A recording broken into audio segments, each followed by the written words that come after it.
આનું નામ પાક સુરક્ષા યંત્ર છે, જેને આપણે કાર્બાઇડ ગન પણ કહી શકીએ છીએ. અહીંયા 4 ઇંચની પાઇપ અને 2 ઇંચની પાઇપ છે.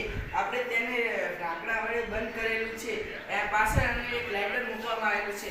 અહીંયા આપણે કાણું રાખેલું છે, જેમાં આપણે કાર્બાઇડનો નાનો ટુકડો નાખીએ અને પાણીના થોડા ટીપા નાખીએ તો એને બરાબર હલાવતા તેમાં એક એસિડિક ગેસ બને છે, જે જ્વલનશીલ પદાર્થ છે.